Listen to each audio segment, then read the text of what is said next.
Nous tenons néanmoins à rappeler de façon ferme et sans aucune équivocité que les seules victimes dans ce dossier, ce sont mes clients.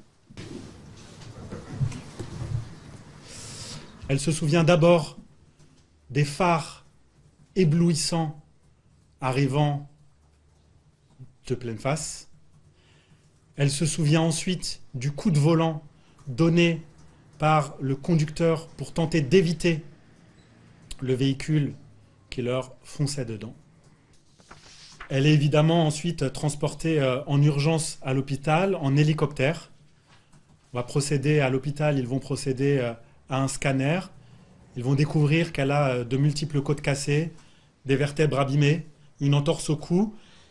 Mais l'attention de cette passagère n'est concentrée que sur son bébé et sur la grossesse qu'elle avait à ce moment-là. Donc, va être procédée une césarienne en urgence.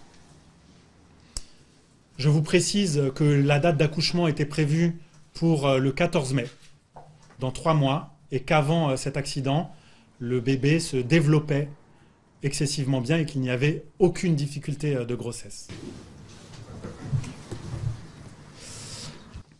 Le conducteur, lui, a 38 ans, il est père de 3 enfants. Un enfant de 8 ans, un enfant de 6 ans, qui était le passager arrière, et un bébé de 7 mois. C'est un homme courageux, qui travaille tous les jours dans le désamiantage. À l'heure où l'on parle, il est, à ma connaissance, encore en réanimation, tout comme son fils de 6 ans, qui lui aussi est encore en réanimation. Il faut savoir qu'il a subi entre 5 et 7 opérations pendant ces dernières 72 heures. Et quant à l'enfant, d'après la mère que j'ai eue aujourd'hui au téléphone, il aurait la mâchoire fracturée et serait défiguré.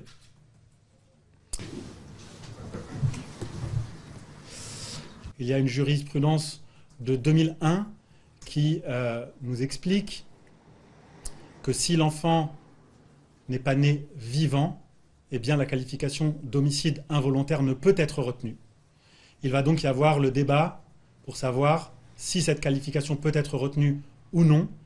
Et pour ce faire, nous attendons les rapports d'autopsie, les retours d'expertise qui nous diront si, oui ou non, l'enfant est né vivant. Des informations que nous avons, l'enfant serait né vivant, mais cela reste à confirmer par les expertises, les experts et les autopsies.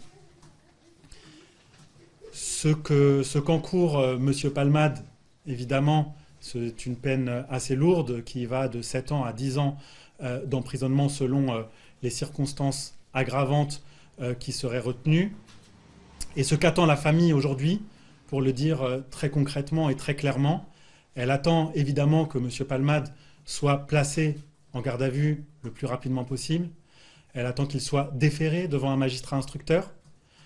La famille attend que les 2 personnes qui ont été dans le véhicule au moment des faits et qui ont participé à ce contexte, à cette soirée, et qui aujourd'hui ont fui, puissent se rendre, expliquer le contexte, expliquer ce qu'il s'est passé ce soir-là, et que justice soit faite, que la justice soit rendue, et qu'évidemment, la notoriété de M. Palmade n'influe ni d'un point de vue médiatique, ni d'un point de vue judiciaire.